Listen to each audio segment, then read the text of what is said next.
Last week, FBI agents knocked on the door of a normal-looking house in Ashburn, Virginia, the kind of cul-de-sac where people walk their dogs at 7 a.m., where the HOA actually cares about your lawn. And inside that house, they find 303 gold bars, $40 million worth of gold, $2 million in cash, and 35 Rolex watches, right in the middle of Ashburn, Virginia. And the man who lived in that house was lying about every single thing about himself for 29 years. The college degrees, fake. The military credentials, fake. The pilot's license doesn't even exist. He's not even who he says he was when he enlisted in the Navy in 1997. And on the strengths of those decades of lies, he climbed all the way up to senior executive position in the CIA, with top secret clearance, with access to the most classified materials this country has. And the CIA, the agency whose entire job is keeping secrets, gave him $40 million in gold for, quote-unquote, work-related expenses. And they didn't even notice for months that it was just sitting in his closet. That is the wildest internal security failure in modern CIA history, and we're going to walk through every insane detail of how it happened. I'm Davina, and this is Every Shade of Grey.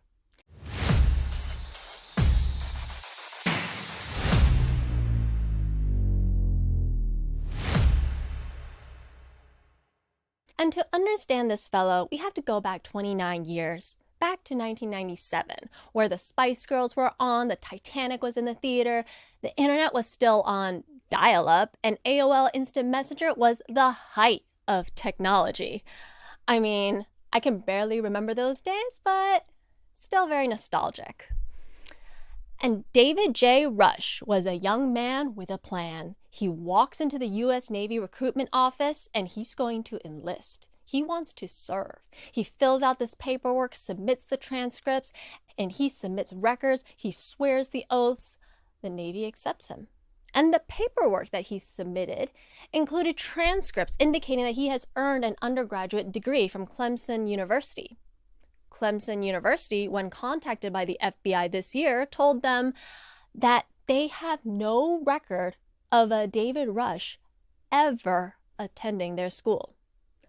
Ever. Not even for one semester, not as a transfer student, not even as a visiting scholar. Never. Now, in 1997, David Rush invented a college degree and walked into the Navy with it. And the Navy didn't notice. They didn't pick up the phone to verify the transcript. They didn't call Clemson. They didn't even Google it because Google didn't really even exist back then. They just took the paperwork, stamped it, filed it, and David Rush became a sailor. Now, this is where it would have ended for most people, right? You lie about a college degree to enlist, you serve a few years, you get out, and the lie just disappears into historical records. But David Rush wasn't done. He was just getting started now. The actual Navy job that he had, he wasn't a pilot. He's not a test pilot. He's not in the elite forces. He was an information systems technician, which is, let me be clear, this is a legitimate, respectable job. An IT person. He's like a little nerd who works on computers and maintains networks and all of that. He pushes buttons, fixes monitors. Fine, normal, boring, standard work. But somewhere along the line in the Navy, David Rush figured something out. And this is kind of the dark genius of his decades-long schemes. He realized that nobody verifies anything. Background checks are slow and background checks are paper. Background checks rely on what you say about yourself, as long as the documents looked right and nobody calls around. Back then, nobody really emailed and nobody runs fingerprints against universities. The entire system just relied on trust. And David Rush decided to exploit that trust at scale. While still in the Navy, he used that same fake Clemson degree to get commissioned as an ensign in the Navy Reserves. A commissioned officer position, which requires a college degree, which, by the way, he didn't have, which then the Navy accepted again for the second time without verifying. At this point, the lie was working so well that it was actually becoming an asset. An IT technician with a fake degree had just become a commissioned officer. Fast forward to 2006, and David Rush starts trying to climb that corporate ladder. He wants out of the Navy and he wants a real career. Like, he wants to be somebody. So he applies to a job at the CIA, specifically the Directorate of Science and Technology, which is the part of the CIA that handles all the spy gadgets, surveillance technology, and weapon systems, that whole world. That's the part of the CIA that builds all the really fun toys. He applies in 2006, doesn't get hired. He applies again in 2007, doesn't get hired. He applies a third time in 2009, and somehow this time he gets the job. So what's changed? I'll tell you, the lies have gotten bigger. Now, across those 3 applications, his credentials just got more and more impressive each time. He kept on adding things, adding fake credentials like seasoning on a steak. So by the 3rd application, he was claiming an undergraduate degree in mathematics from Clemson University, a master's degree in electrical engineering from Rensselaer Polytechnical Institute, an elite engineering school in New York, a naval postgraduate school credentials, an aircraft test and evaluation certification from the U.S. Naval Test Pilot School, an FAA pilot's license. Every single one of those items was a lie. The RPI, when contacted by the FBI, says they have no record of him, ever. The Naval Test Pilot School, no record. The FAA, no pilot's license registered even under his name. So he just made it all up. And on the strength of this completely fabricated resume of mathematics, electrical engineering, test pilot training, commissioned naval officer, the CIA hired him. Babe, in 2009, the CIA, the Central Intelligence Agency, hired a man who has never gone to college, never piloted an aircraft, and was actually just an IT technician with a fake degree. The CIA, whose entire job is investigating people, the CIA whose recruiters supposedly do these exhaustive, extensive background checks, the CIA whose entire brand is, we figure out who you really are, they hired him. They got conned by him. So I need you to sit with that for a minute, because I have now lost all trust in the system. Officially, like, we're done. And once you're in the CIA, you are theoretically being rechecked constantly. Every 5 years, your security clearance is supposed to be renewed, which involves another round of background investigation, another round of verification, another opportunity for someone to call Clemson and ask, wait, this guy didn't actually graduate from here. Now, according to those affidavits, those verifications happened, and every time the lies weren't caught. In November of 2009, 3 months after being hired, Rush submitted his application for top secret, secure compartmented information clearance. That is the highest security clearance in the US government issues. The kind of clearance that lets you see basically anything the country has. So he submitted the same lies on that application, and they cleared him. So now we're at a CIA employee with TS-SCI clearance working in the Directorate of Science and Technology, supposedly with a math degree, a master's in electrical engineering, and a background as a naval test pilot. So very impressive resume, right? And that allows him to start climbing quickly. And in 2010, he buys a house in Ashburn Farms, Virginia, Loudoun County, the quiet suburbs, the kind of community where people work in the alphabet soup of DC area agencies like the CIA, FBI, DOD, NSA. They don't talk about those jobs. And so that's the perfect place for someone with secrets.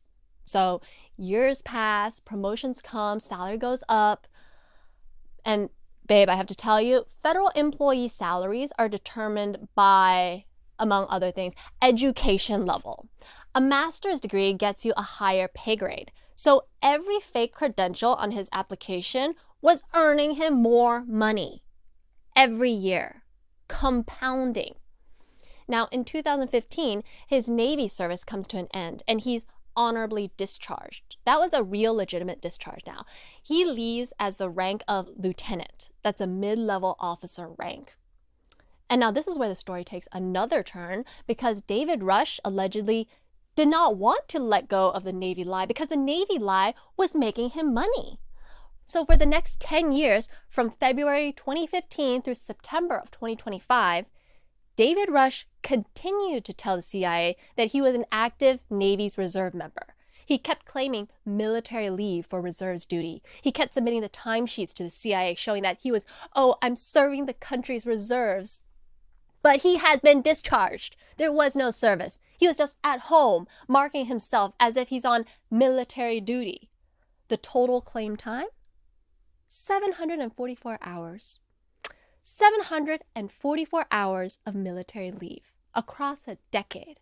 That's almost a full year of paid time off paid by the CIA for service that did not even exist. He scammed the CIA out of $77,000 in paid leave for reserves duty that he wasn't doing. Right under their noses.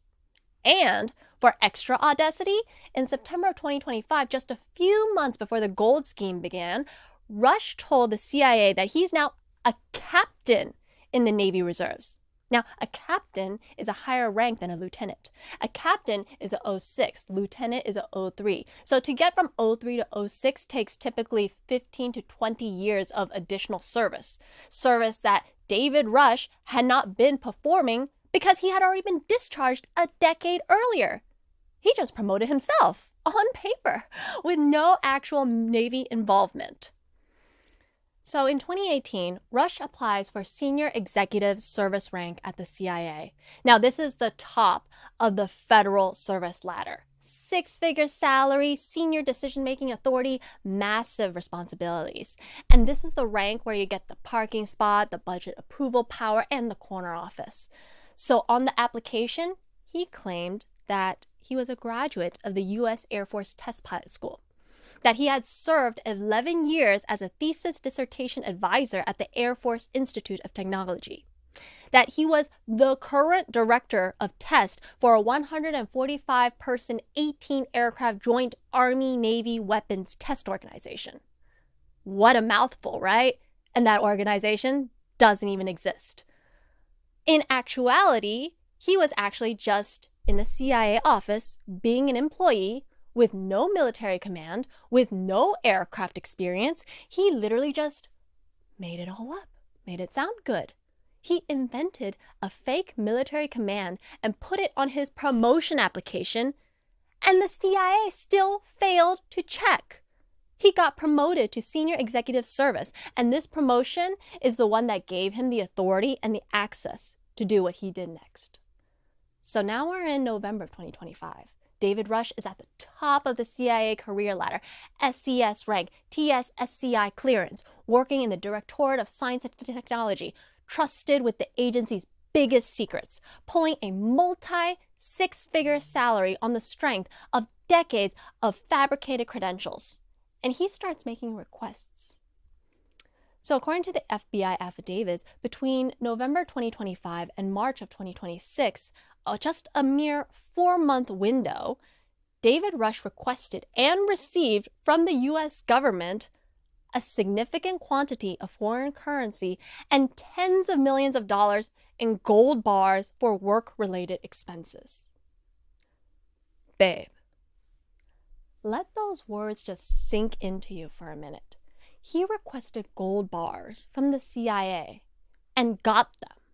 Now, I want to do a quick context moment because some of you are just sitting there going like, wait, the CIA just has gold bars to hand out like that? Well, yes, the CIA does sometimes use physical assets like gold and untraceable foreign currency for covert operations. This is documented and well known. And so the reason is, if you're paying an informant in a country where dollar transactions can be traced, you don't want to leave a paper trail. So if you're funding an operation in a hostile country, you don't want it on a wire transfer. If you're bribing a foreign official in a country with US sanctions, you can't exactly Venmo them. So gold bars and foreign currency exist in the CIA's logistics pipeline for legitimate operational reasons. These assets are supposed to be stored in a secure CIA storage facilities. It's supposed to be tracked, logged, accounted for, deployed for specific authorized operations with paper trails. Now, the Directorate of Science and Technology, where Rush worked, handled some of these logistics. And David Rush took the gold home. 303 gold bars, each one weighing about 2.2 pounds, 1 kilogram each. He carried these somehow over 4 months out of the CIA facilities into his little Honda or his SUV or whatever he drove to his ordinary looking house in Ashburn Farms. 303 gold bars weighs about 670 pounds. And most of the gold's value is concentrated, so you could fit it all in like a couple of large suitcases, but the weight is real. He was smuggling literal pirate treasure out of one of the most secure intelligence facilities in the world over the course of 4 months. And no one noticed. The FBI went to the storage facility where the gold was supposed to be.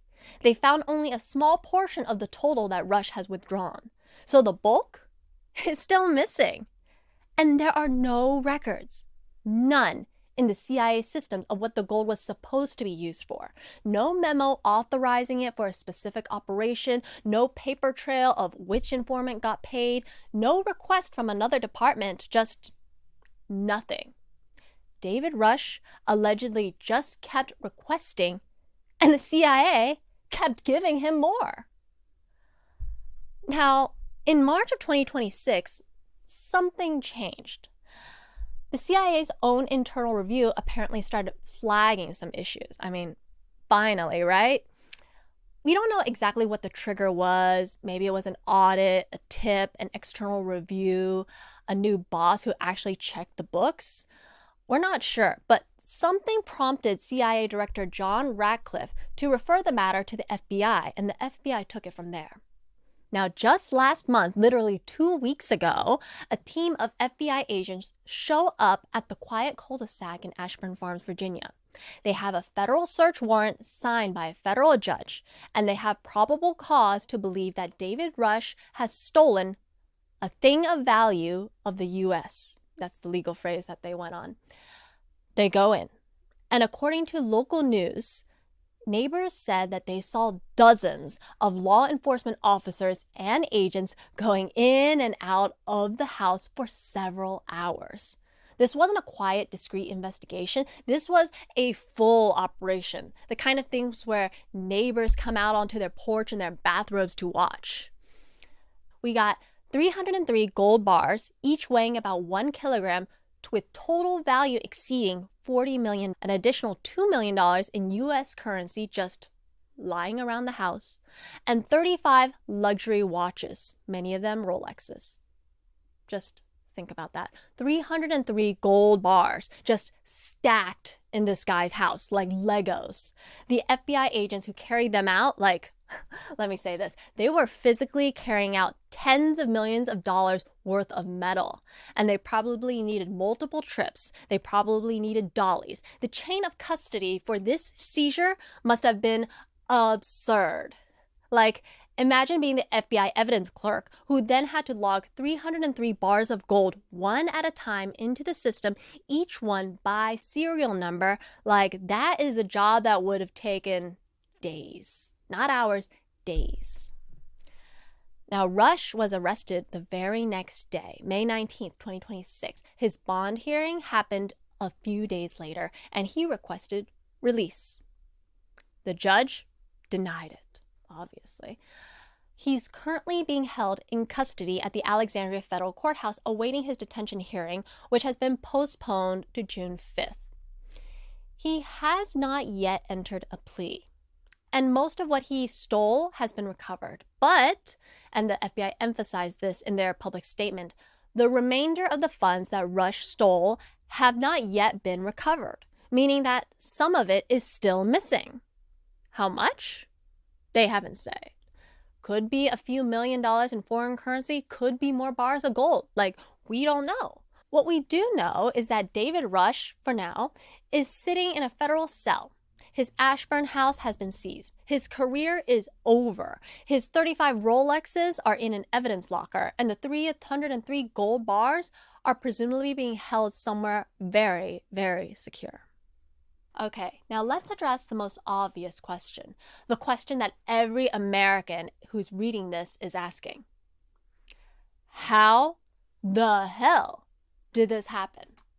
The CIA, the agency with the seal, the agency with the most rigorous background investigation protocols in the federal government, the agency that supposedly has its own counterintelligence division, a department called the CIA Office of Security, specifically dedicated to vetting employees, somehow did not catch a man with no college degree claiming 2 degrees, a man who was an IT technician claiming to be a test pilot, a man who was discharged in 2015 claiming a decade of Navy Reserve service after that, a man whose security clearance was renewed multiple times, each time requiring a fresh background application verification, a man who applied 3 times for the job before getting it with credentials that escalated each time, just magically. And then once inside, on the financial side, the CIA has internal controls, auditors, compliance officers, logistics specialists, and somehow between November and March, a 5-month window, this man requested and received tens of millions of dollars in gold bars and currency without anyone running the math and going, wait, the Directorate of Science and Technology doesn't typically need $40 million in physical gold for 1/4 of operation. Where is this going? 5 months, $40 million, and no one noticed. Or if they did, no one acted or cared. Now, there are 2 control systems that allegedly failed here. The first was the personnel screening system, the system that's supposed to verify who you are. That allowed 29 years of accumulating fabrications. Now, the second was the financial controls, the system that was supposed to track government assets, that allowed $40 million in physical gold to just walk on out the door over 5 months. Those are both systems that the CIA spends millions of dollars per year operating. These are not obscure or under-resourced functions. The CIA's entire reputation rests on its ability to figure out who is lying and to keep track of its own operations. And in this case, neither one worked. Not for decades. And it's not a David Rush problem. This is a CIA problem. So where does this case go from here? Well, David Rush has his detention hearing, and the court will decide whether he stays in custody pending trial or not. So given the magnitude of the crime, the flight risk concerns, and the fact that he maintained a fake identity for nearly 3 decades, most legal analysts expect him to remain in custody. Following that, formal charges. Right now, he's been charged with 1 count of theft of public money, but almost everyone covering this case expects a superseding indictment with additional charges. Possibilities include falsifying federal applications, wire fraud, mail fraud, conspiracy charges if anyone helped him, Espionage Act charges, which is less likely, but the Counterintelligence Division is involved, which means national security implications are being explored. And also, the CIA needs a fall guy, right? Right now, there's egg on their face. They look really, really bad. So they really do need a fall guy to take the blame, aka David Rush. So now, the bigger investigation, the FBI's Counterintelligence Division, is on the case. Counterintelligence handles cases involving threats to national security. So the question of what else David Rush might have done with his top secret clearance over 16 years at the CIA, now that's still an open question that the FBI is investigating right now and is not yet public. So if a man with a fake background can climb to SES level at the CIA and steal $40 million in gold, what else has happened? What other information did he have access to? What conversations was he in? What operations did he know about? These are the questions that should be keeping every American national security official up at night. And they're the questions that this case is going to take years to answer fully. So here's what I want to leave you with.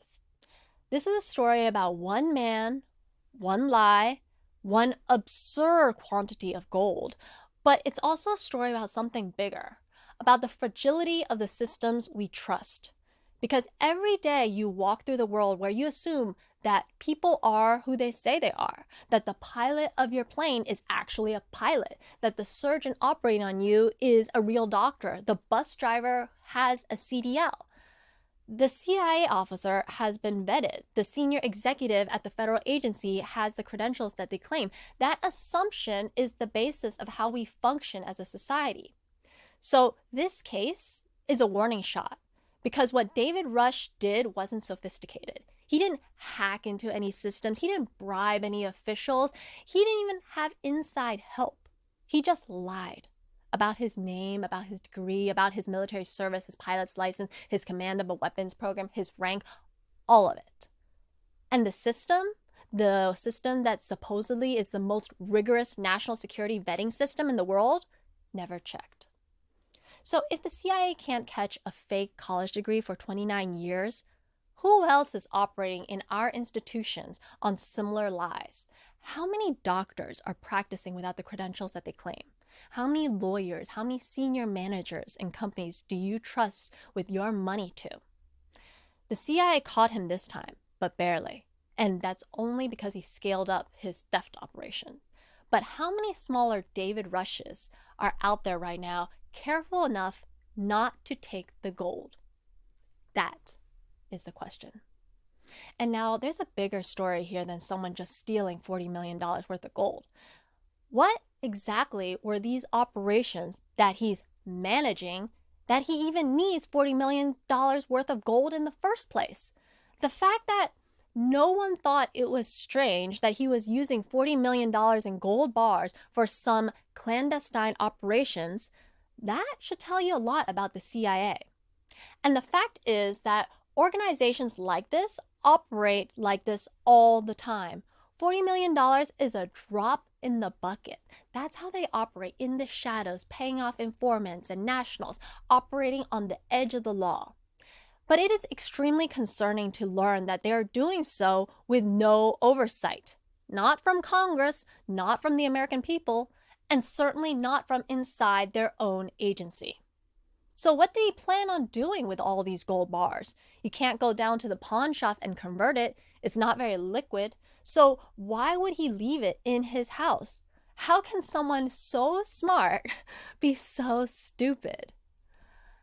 And really, it shows you how the entire system is broken, perhaps broken by design.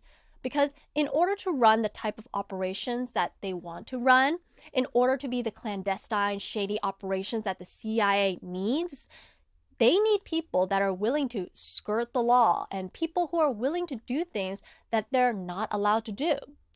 So you're almost inviting and breeding a culture of this certain kind of unsavory person to adapt to it. So at the end of the day, the Pentagon can't pass an audit. There's literally trillions of dollars missing. And since the war on terror began, since the agencies became much more flush with cash, there's no real oversight to any of it. Military contractors don't pass audits. No one knows where this money is being spent. It's all like a giant slush fund. When you have unlimited amounts of money and no oversight, you really start to get a warped culture. And you see it in this story when the government has egg on their face. This is a story that the media, the actual media, refuses to cover.